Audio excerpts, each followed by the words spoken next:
Bien, bonjour à toutes et tous. C'est pour moi un honneur de faire cette discussion avec le nouveau récipiendaire du prix Vautrin-Lude, le professeur Anssi Paazi, que je vais présenter brièvement. Mais bon, vous savez évidemment ce qu'est le prix Vautrin-Lude pour les géographes. Certains disent le Nobel de la géographie, mais enfin, c'est effectivement une reconnaissance parmi les plus élevées dans la discipline. Et je voudrais vous dire quelques mots d'abord pour présenter brièvement le professeur Anssi Paazi. Je ne pourrais pas faire l'entièreté de sa carrière parce qu'il a énormément travaillé, mais pour vous dire qu'il a été très influent dans la géographie contemporaine et qu'il a influencé beaucoup de chercheurs. Moi-même, dans mes travaux en ex-Yougoslavie, j'ai énormément utilisé ces approches sur les questions de frontières et de régions. Et c'est effectivement sur ces concepts-là que le professeur Anssi Paazi a été connu. Je suis désolé, je perds mes fiches. Ces notions d'abord de région, puis de territoire, de frontières, de nationalisme, d'identité. En montrant finalement comment ces concepts n'étaient pas des entités figées, mais se transformaient dans le temps et étaient finalement produites aussi par les sociétés. On parlait effectivement dans ces travaux de construction sociale à travers des pratiques, des symboles, des narrations ou des discours, et aussi des approches de la vie quotidienne qui accompagnent l'institutionnalisation de ces concepts, l'institutionnalisation des régions, des frontières. Mais on va avoir l'occasion d'en discuter avec Anssi Paazi. Pour vous présenter brièvement sa carrière, Anssi Paazi, vous avez été professeur à l'université d'Oulu, dans le nord de la Finlande, de 1990 à 2022, donc fidèle à son institution. Avant ça, vous aviez été étudiant et vous avez commencé votre carrière à l'université de Jeonsu, où vous avez terminé votre doctorat en 1986, justement sur la question des régions et de la question de l'institutionnalisation des régions, avec une approche, vous nous l'expliquerez tout à l'heure, qui a apporté de nouvelles approches sur la notion même de région, qui est au centre de la géographie.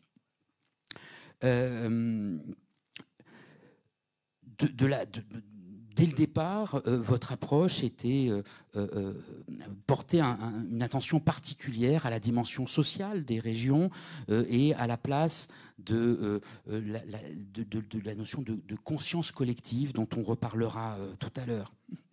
Depuis, vous avez une bibliographie qui est très impressionnante, plus de 160 articles dans des revues scientifiques, donc dans des revues à double évaluation, des revues, des publications importantes, plus de 20 ouvrages, certains écrits, d'autres co-dirigés ou dirigés.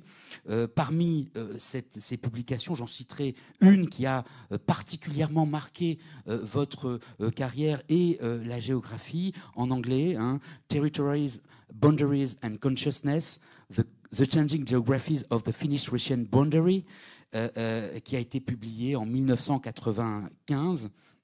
Donc territoire, frontière et conscience, la géographie changeante de la frontière finno-russe, voilà, de traduction littérale. Vous avez aussi joué un rôle très important dans l'édition de revues de géographie très importantes. J'en citerai quelques-unes, mais vous êtes présent dans de nombreuses revues.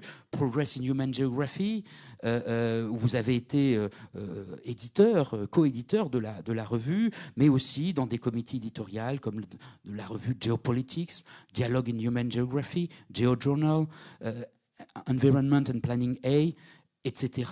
On ne pourra pas toutes les citer, mais il y en a un très grand nombre. Vous avez été également professeur invité dans de nombreuses universités, en Grande-Bretagne, aux États-Unis, aux Pays-Bas. Voilà, votre carrière académique a été très riche, très inspirante. On est vraiment très heureux et très honoré de vous accueillir ici, et on vous félicite pour ce prix. Et tout de suite, je vais commencer du coup la discussion en anglais.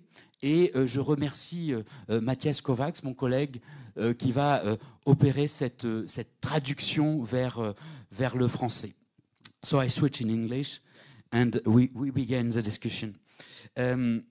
My first question will be, you are a geographer from Finland, and you describe yourself as a geographer speaking from the margins.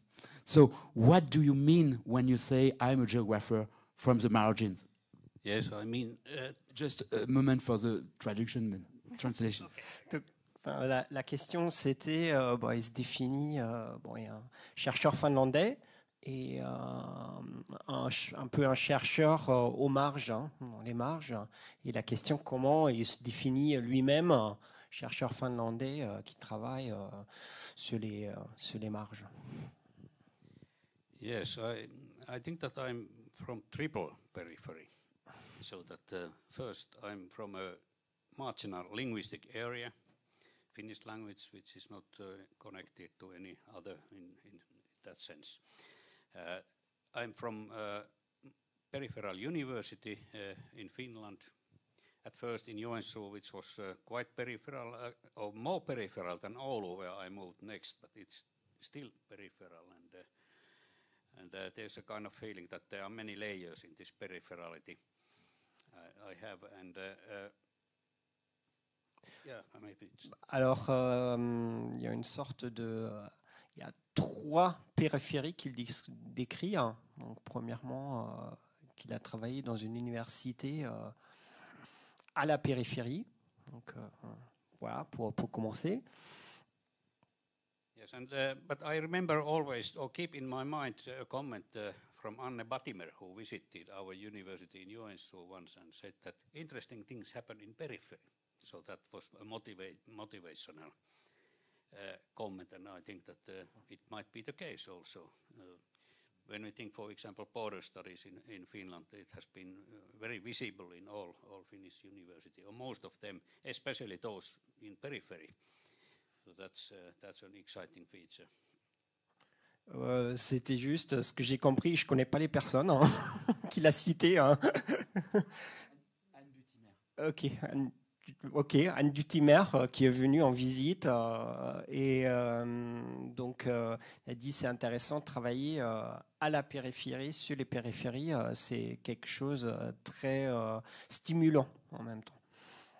Okay, so now I have been talking about Finnish context, but of course when we think Finland as a country and Finnish geographers, as many people also in other countries feel that they are marginalized internationally from this academic core that is typically regarded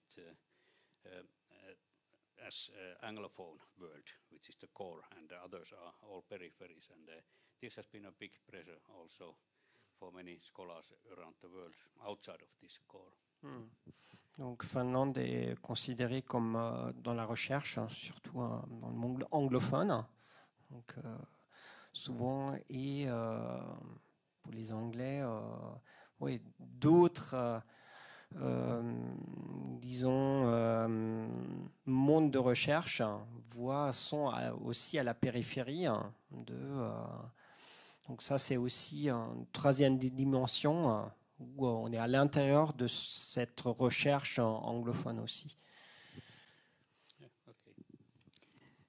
Yeah, thank you. Maybe a second question now about your early work.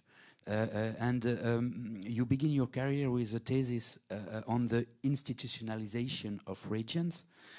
So the notion of region is central to your geography.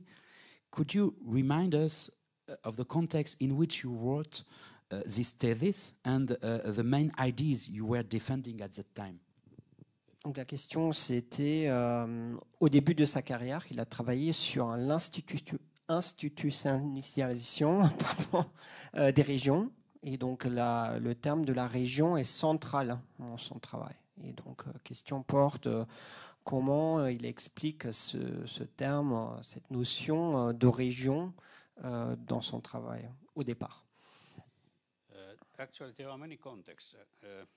One of them is the fact that already as a student, I became interested in geography's basic concepts, so say region, space, place, and I read a lot of international stuff on that topic.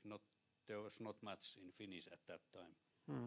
Donc au début, quand il a fait ses études de géographie, il s'est beaucoup intéressé à ces notions de, en anglais, space, place, donc l'endroit, l'espace, la région. Et il n'y avait pas encore, en Finlande, pas beaucoup de travaux sur ces différentes définitions de ces notions d'espace, d'endroit et de région. Yes, one background was also my licentiate thesis, which I made on spatial scales and migration, how they are related to each other. That was in 80 already. Yes. Donc c'était aussi la notion sur les migrations concernant l'espace, comment ces notions sont liées entre elles. Hein. Et ça, c'était un peu le début. Il a questionné les relations entre ces différentes notions. Okay, then I became a research assistant in one project, and it was a very strange project because nobody said to me what to do. So I decided that I would do start my doctoral thesis, and it was a really strange situation. Yeah. Donc, il a été recruté comme research assistant, donc assistant dans un projet de recherche. Et au début, dans ce projet de recherche, personne pouvait lui dire ce qu'il avait à faire dans le projet de recherche. Alors, il a commencé ses recherches de doctorat dans le cadre de ce projet de recherche. So at that stage, I was intensively starting to read about regions. I went through all major series in libraries and tried to find articles because we didn't have internet, of course, at that time, any tools. So we had to check all journals if there's something interesting. That was the background, and of course, what I could find from the maybe you can. Juste rapidement, donc il a commencé à regarder dans toutes les différentes revues qu'il a trouvées dans les bibliothèques, parce qu'il n'y avait pas Internet à l'époque encore. Donc il a consulté tout ce qui a été écrit sur ces différents concepts et les relations entre les nations comme notions comme il a évoqué. The two options that you normally could find from literature was that the region was seen as something there that we have only to find, and sort of mental category that we use to classify spatial phenomena. Donc, comme une catégorie mentale, la région, c'est quelque chose qui est là, qu'il faut trouver. Donc, il est parti de ce constat-là qui a été décrit. Hein. And I was at the same time reading literature on agency and space. It was emerging in geography at that time, and structuration theory was topical at that time. So I was thinking that, okay, it's a wrong question. Is it there or is it there? It must be in social practice and discourse. And started to trace these elements, how it could happen. And then I developed this notion of institutionalization and started to think what kind of materials are needed to study this phenomenon. Donc, il a étudié notamment sur les concepts de agency, l'agence, et l'espace, space en anglais, et sur la région. Et est-ce que ce sont des concepts qui existent, donc, qui sont construits par nous, socialement construits, ou comment ces concepts existent et comment ces concepts sont construits par nous-mêmes, hein, donc mentalement dans nos têtes. also I was thinking what kind of concept of theory I have in my work, and at that time it was typical to think that theory might be some kind of hypothesis that we try to find a solution, or another was that we read literature and use this literature as an ordering framework against which we collect empirical materials. But then I found this Andrew Sawyer's view on methods in social science and this idea of theory as conceptualization. Of course, this also requires that we read background literature, but then we must have a certain research object that we start to conceptualize by using this lens that we have learned from literature and develop it further to answer to my question, which I have said. Yeah. Donc il a pris la littérature comme une étude empirique, donc, pour partir, et les différents concepts, les théories comme une sorte de hypothèse, donc qu'il faut vérifier, qu'il faut travailler vers, et pour après développer ses propres concepts à partir de cette base-là. Yes, and then of course I recognize these basic dimensions that I have been using since then, so that regions and territories also, they must have a bounded shape, open, flexible, or strictly bounded, so that the territory has boundaries, sort of boundaries. And then territory must have a strong symbolic element, name, and all kind of elements that are constantly developed and reproduced. And then there must be a lot of institutions, economic, political, cultural, social, and whatever we have. A thick, some people in economic geography talk about institutional thickness, so that there must be a lot of institutions that are related to this region building. Donc, il est parti aussi, chaque territoire, chaque région a des frontières, donc boundaries. Et sur le territoire, il y a différentes institutions qui travaillent avec, donc, dans le domaine de la culture, de la politique, économique, qui interviennent donc, sur la définition d'une région. Oui, je crois, juste pour qu'il mettait bien en fait un certain nombre de couches, qui est effectivement les frontières, les limites, mais aussi les symboles, qui est importante pour marquer une région, et effectivement l'institutionnalisation, les institutions, et tout ça effectivement agissent de pair, c'est ce que vous disiez, mais je vous laisse. Yes, and there are of course differences with different regions and territories. We know that one of the elements used in defining territory is exactly the border, and how border is used to restrict and control things. And in the case of regions, especially nowadays, it's seen as a relational issue more. But of course, also territories are relational, so that whatever territory we have, it's not only a bounded unit, but has relations that are constitutive for the whole thing. Donc, les territoires ont des frontières, mais ont aussi des relations. Donc, et ces relations sont institutionnalisées, et donc il s'est notamment intéressé à ces relations institutionnalisées entre les différents territoires. Okay, and the next step was simply to go further and conceptualize also regional identity. When we have a region that has progressed into existing one, it must have some kind of identity, which is for me a theoretical category, not something that it has, but something that we can use analytically to look at these dimensions and then go to analyze different empirical materials to see what it means in that region. So that's the way. Donc les régions ont aussi une certaine identité qu'ils ont formée, et comment a été construite cette identité est une question clé, et comment cette identité a été influencée et a évolué. So you just mentioned how you are going to work on identity, and I know that in your thesis you were studying particular fields in Finland. You have studied 4 regions. Yes, 4 provinces. Excuse me for the.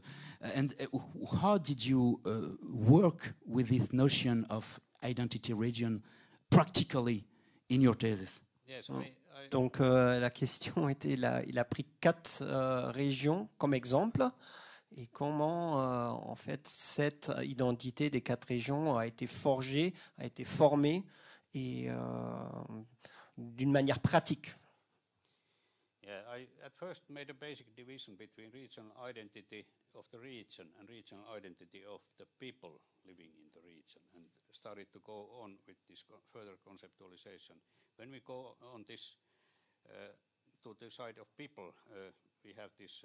I had this idea of Britain identity, which is a discursive notion somehow, so that this is what we see in media. And I had an assistant who helped me in that work, but we analyzed 300,000 pages of newspapers to check how identity has been discussed in these 4 Finnish regions. So it was a lot of work to get little results. But anyway, I wanted to do it. And then, of course, novels are one material that tells something. I wrote a couple articles on novels and how literature, how they construct identities. Okay, d'accord. Donc pour étudier l'identité d'une région, il a étudié notamment des romans et aussi des quotidiens. Donc des quotidiens newspaper, donc des quotidiens de la région, vraiment locaux, et plus de 400 000, je crois. Donc c'était un travail énorme. Pardon? Oui, bah, en fait, c'est tous les discours sur l'identité qui forgent l'identité.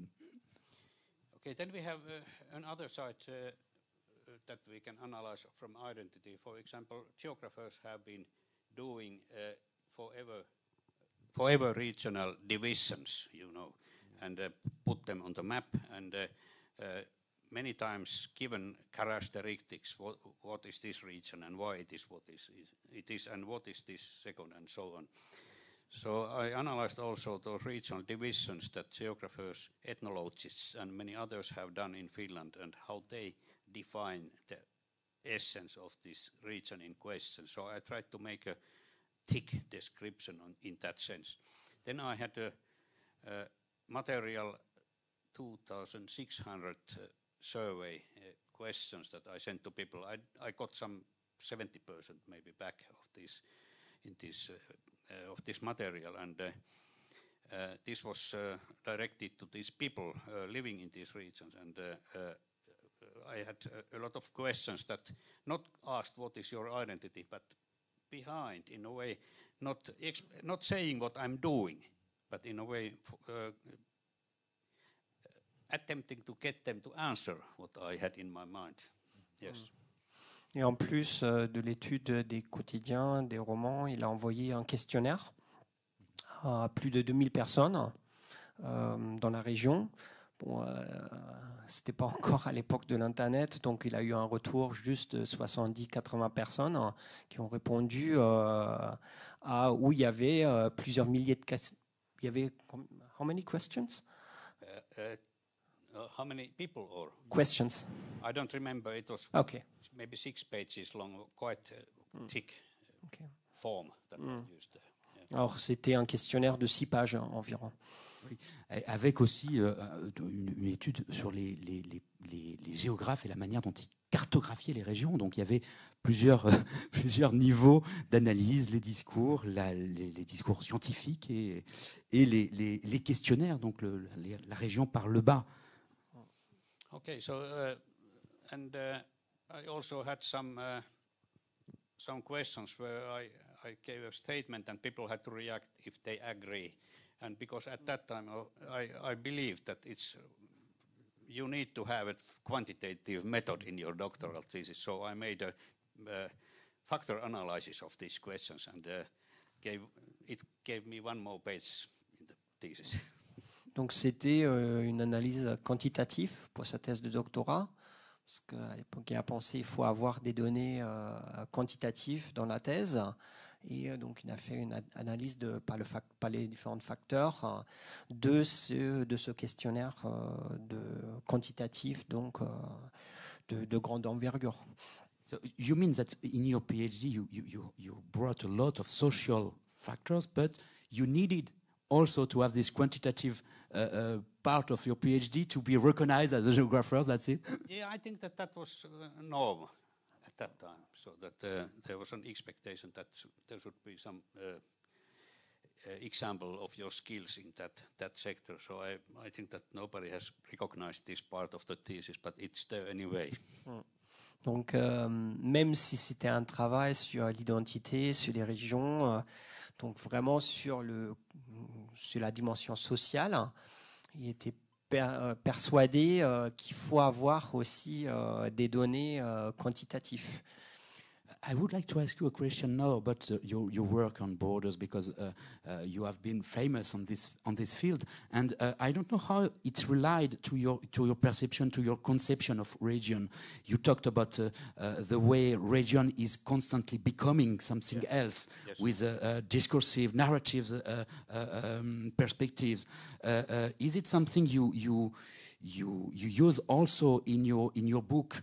We mentioned this book about the Finnish-Russian boundary. I mean, how do you explain the link between region and territory? Donc, comment il explique le lien entre région et territoire, et est-ce que ces concepts sont mobilisés dans son livre qu'il a publié, parce que où il défend l'idée qu'une région est toujours en construction, donc est toujours en train d'évoluer. Yes, my point of departure in the book was that I have this region side. Let's go a step back. When I finished my thesis and defended it, I was pretty unhappy with this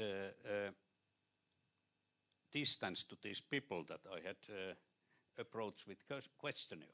I wanted to get some more intimate. I wanted to go. I chose a small municipality near the Russian border, actually a municipality that was cut after the war by the new border, so that the Russians occupied 2/3 of the municipality and 1/3 remained on Finnish side. So when I started to interview people at that local community, I found quite soon that what is really important border is not the border of the municipality, but the border of the state that happened to be there.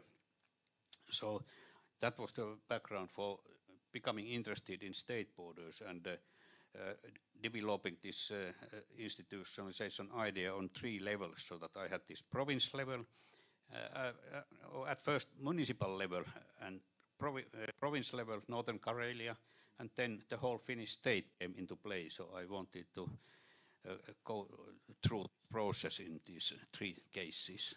Donc, il a travaillé sur les 3 différentes échelles, municipalité, province et État. Et quand il a fini sa thèse, il a dit au début, il était un peu frustré parce que il y avait le questionnaire auprès des personnes, mais qui était anonyme. Donc, c'était un peu la volonté de les connaître, de connaître plus leur avis. Et surtout, c'était des gens qui vivaient dans une région où une partie était occupée par la Russie. Et donc pour eux, il a remarqué, c'était pas la frontière de la municipalité ou de la province qui comptait, mais c'était la frontière d'État de la Finlande, qui était donc l'intérêt pour la frontière d'État est venu de cette analyse et de cette étude auprès d'une municipalité en fait qui a été coupée. Yes, and as I mentioned in my doctoral thesis case, I had many kind of materials there, and I wanted to continue this approach also in this border study, or let's say local study, which became gradually a border study. And I went to archives and tried to find all kind of materials. In my mind, I still had sort of idea of, you all know that regional geography tried to be synthetic. So I thought that I try to synthesize regional and political, and this demands that we have a lot of different materials in the project. And as the book reveals, so there are many kind of materials. Visual anthropology interests me at that time. I use photos in the book, hopefully quite effectively. I enjoyed putting them together and search from different archives, military archive and many others. Donc un objectif aussi, c'était comme il a utilisé différents matériels, donc il y avait des questionnaires, il y avait des interviews, il y avait du matériel bibliographique, mais il y avait aussi la mobilisation de photos décrites et des photos historiques aussi, hein, récoltées dans les archives, et l'objectif d'être un peu synthétique pour rassembler et faire un lien entre ces différentes sources, entre ces différentes matériels utilisés. Yes, and one theoretical point of departure in the book is this idea of place. I discuss quite extensively the idea of place, which is of course one of these geography's key categories. And as a result of this empirical work I was doing there, I propose a definition or some kind of understanding of place which is different from this normal location-based. So I think that, okay, it's human life history that is the place, and it's unique. We live in different places, accumulate experiences, and when people dies, place goes with him or her, and other people continue this. And of course, it's easy to understand how this interpretation differs from this institutionalization view. Region is a kind of institutional structure that people anyway reproduce, but people's place is different thing in that sense. Ouais, donc l'intérêt pour la notion de place, l'endroit, et qu'un endroit est construit, un place, et quand construit avec une personne, hein, donc avec un être humain qui porte cette notion, qui définit cette notion de place, de l'endroit, et quand la personne décède, par exemple, l'endroit part avec, donc, parce que l'endroit est construit, place. So in your work, you were talking about the notion of consciousness, socio-spatial consciousness. You brought this concept in your book. Is it relied to the things you said about place? The way place is not only the location but something else? Yeah, place. People reproduce the regions, as I mentioned, but regions have sort of institutional existence also, because they are based on the operation of institutions. And the socio-spatial consciousness was a concept or abstraction that I needed to analyze.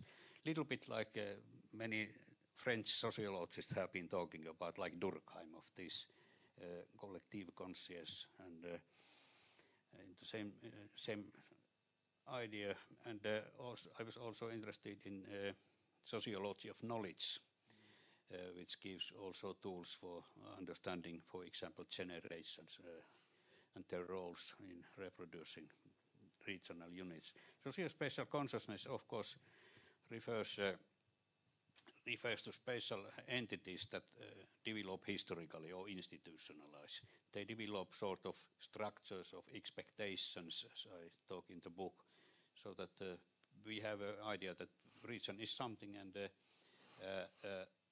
often there are also elements that are sort of violent. We know that, for example, stereotypes can be used in education and media, and enemy images can be created. The world is at the moment witnessing this very effectively. I think that we know, for example, Russian education. I have been reading a little bit texts on that issue. So it's propaganda and indoctrination, and this happens, of course, in many other countries too, not only there. But this is part of the explanation what this socio-spatial. It's a kind of tool to understand this kind of phenomena. We were studying the discourse and also the ideological discourse. Yes. Yes, and that's one of Tu vas très bien. D'abord, il a un petit passé à établir cette notion de social spatial consciousness, donc une sorte de conscience collective liée à un endroit, place, Et en faisant référence à Durkheim aussi, hein, qui a travaillé sur la notion de la conscience collective surtout. Et après, il a fait référence aussi à l'éducation, parce que l'éducation joue un rôle dans le développement d'une conscience aussi. Hein. Ce qu'on voit aujourd'hui, l'école joue un rôle aussi, bien sûr, d'éducation, on pourrait dire aussi d'indoctrination. Parce qu'on transmet un certain, comme il a dit, un certain savoir aussi sur un endroit, sur une histoire qui est liée à cet endroit. I also used in the book social representation that comes from social psychology.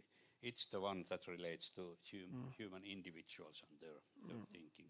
So that I tried to figure in many-sided way these structures of expectations and this regional consciousness, so to say, not so simply as it had been used in geography in old days, and that behavioral geographers, for example, or perception geographers approached it earlier. Donc c'est pas seulement la conscience, mais aussi la représentation que les gens se font d'une région, d'un endroit. Pas dans le sens comment cette géographie de comportement, pas behavioral geography, c'est pas dans ce sens-là, mais plus d'une sorte de transmission de savoir et de la construction de ce savoir, de cette conscience. Is it because your work about borders were also integrating some aspect of the question of mobility, migration? Do you have some connection with this ID, consciousness, places? Because or is it completely separate your work about mobility and migration? Yeah, La question, c'était parce qu'Antipassi travaille aussi sur la question de mobilité et de migration. Comment c'est lié à l'étude des frontières? Yeah, as I mentioned, I made my licentiate thesis decades ago on different forms of mobilities and at different scales, and I used behavioral framework in this. It was at that time quite popular in human geography, and now I had an academy project or Center of Excellence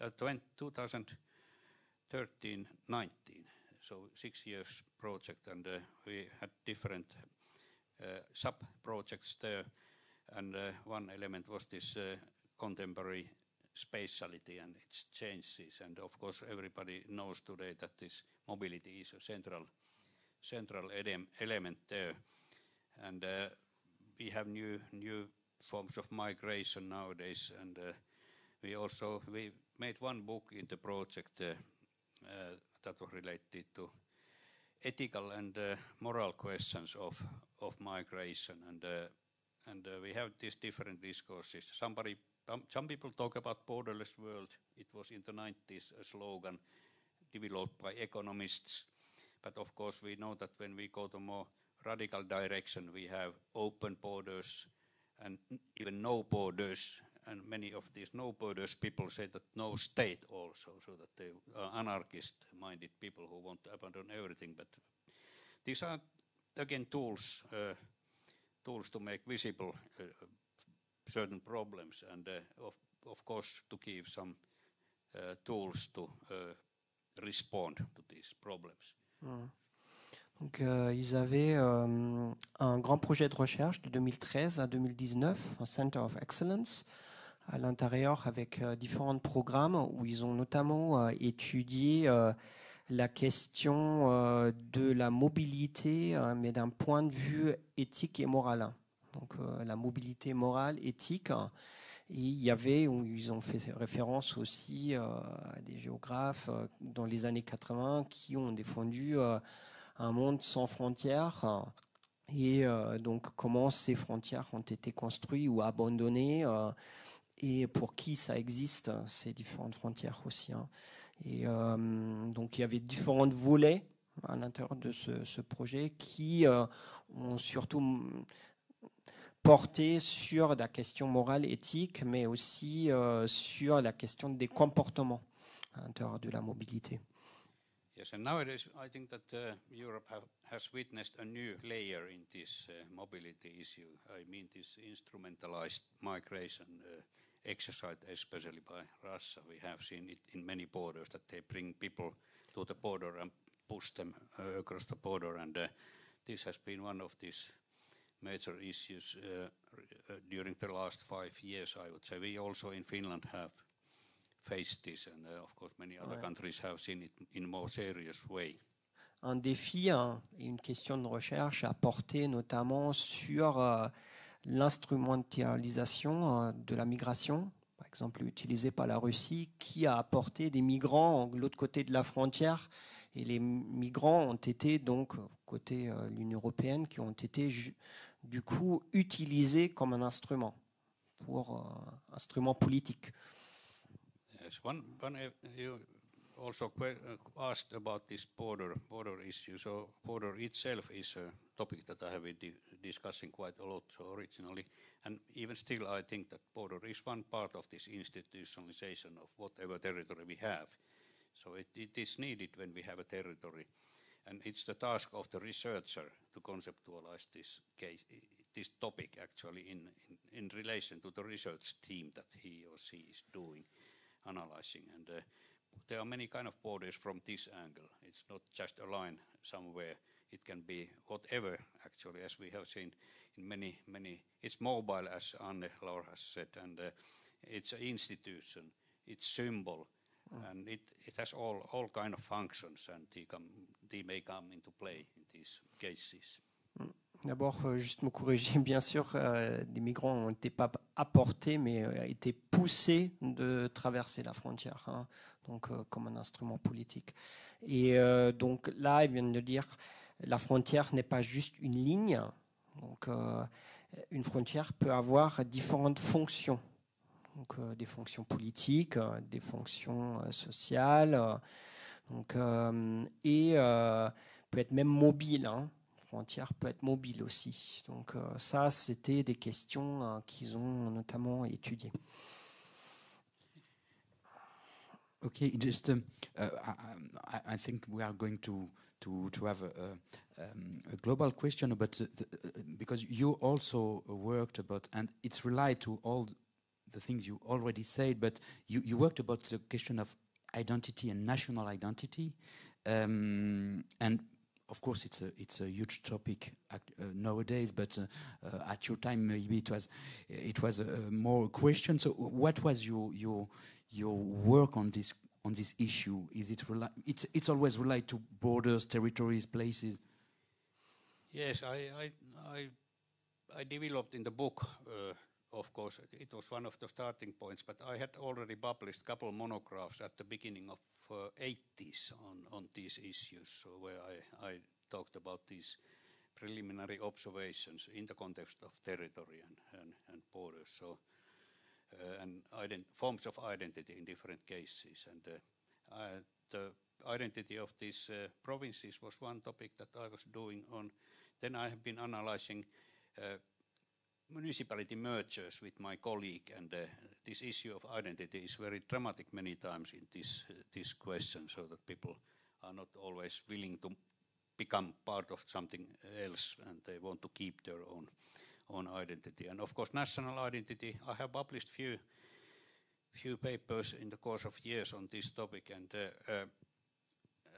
it's quite popular. It's a very strange thing, actually. Many people think that okay, nationalism is bad, but national identity is good. But they are actually two sides of the same coin. So it's only a question of degree that we are talking about, not something that is positive or negative. And always when somebody, I think that Michael Billig, this social psychologist, said that if somebody says national identity, so he immediately asks, what do you mean by this?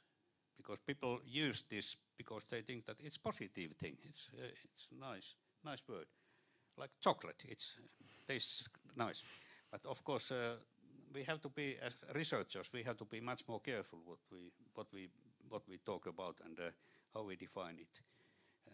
This has been one of my questions. I wrote sometimes a piece to, yeah, okay.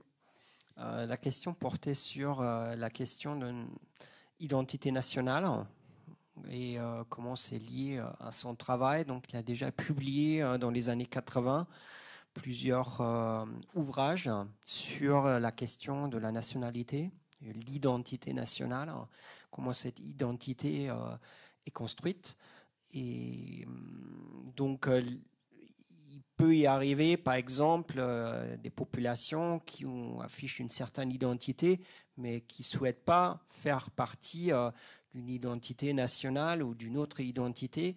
Donc, il y a différents degrés d'identité, disons comme ça, différentes dimensions aussi. Et l'identité, c'est pas, il a comparé avec, c'est pas uniquement positif.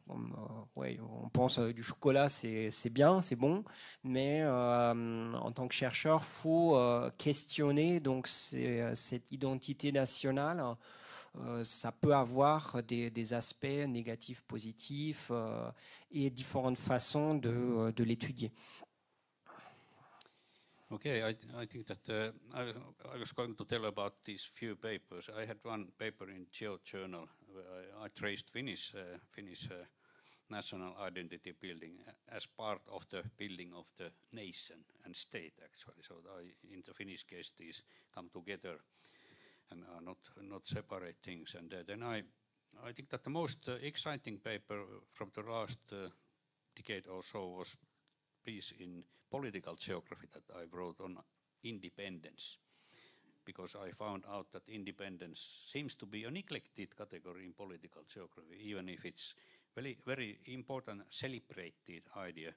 So that I started to analyze again the Finnish case, how it is practiced and what kind of discourses are involved there. And I found out that it's quite interesting, because especially nowadays this extreme right wing comes into play very easily. So they eagerly adopt this idea that it's their idea and others are leftist or something bad.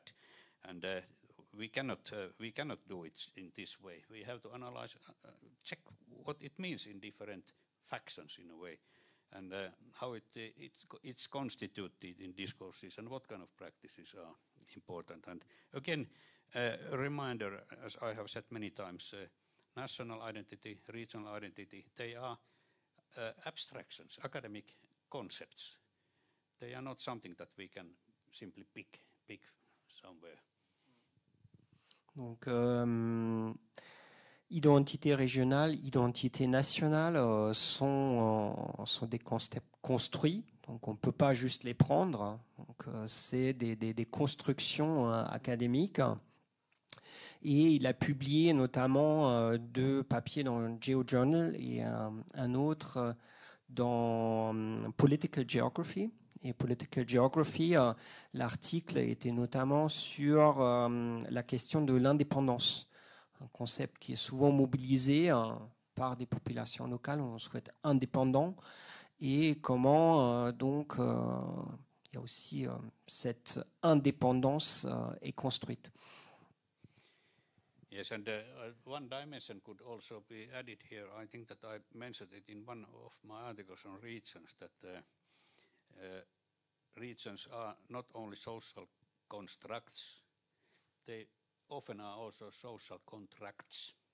And this is also something that I think is important dimension. So it's based on agreed discourse that we have gone through and decided something collectively, in the best case, I think. Yeah.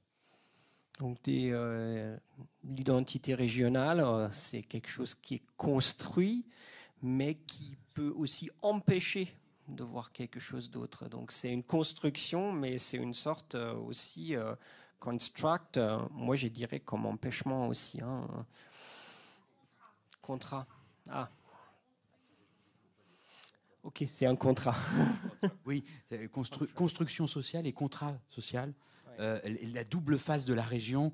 Et effectivement, il y a aussi cette idée de discours qui est accepté par les populations, pas seulement construites. We are going very close to the end of the discussion, so I may maybe ask to the public if you got some question for Professor Pazzi. Otherwise, I got also I got other question, but yes, Anne-Laure. Okay, very congratulations again for the award, and thank you for being here. Just what is your opinion of where geography and geography of power is heading to in the next decade, given given your expertise and your contributions? Where would you like it to go? Yeah, I would like to have geography has been perpetually quite small discipline, so that in spite of the fact that it's very powerful and important, so I would like to increase the power and visibility of geography in society, and I think that this kind of event is excellent. I heard that there are 40,000 people in this event, which is amazing because the whole town has 20,000. And we need more of these kind of things, and but it requires a lot of from those people who organize. It's a demanding task, and of course geography. I have always been interested in education and geography, and I wrote one monograph of stereotypes and national character, how it has been used as an ideological tool in textbooks in geography. I analyzed in Finnish case from the first book in 1844 to the 80s. What has been written in the books about other nations and own nation, and found out that these stereotypes and textbooks quite effectively reflect societal power relations and relations with neighbors. So that, for example, Soviet Union at that time when I was doing this work, and later Russia, it has fluctuated the image of this, and so this is something that we should also, as geographers, emphasize a lot, but also media people, so that the media people should also be more critical and analytical, so that they don't simply tell what politicians ask them to do, or it's a kind of place of critique, I think. Yeah. Donc, un objectif de augmenter la visibilité de la géographie. Donc, il pense à un événement comme ici, à Saint-Dié, faut le reproduire ailleurs et le promouvoir, parce que la géographie, une science très intéressante dans beaucoup d'aspects, et notamment aussi sur la question des stéréotypes. Il faut aussi encourager les journalistes d'avoir une perception plus critique et pas juste reproduire ce que les politiques, leur constat et ce qu'eux ils disent.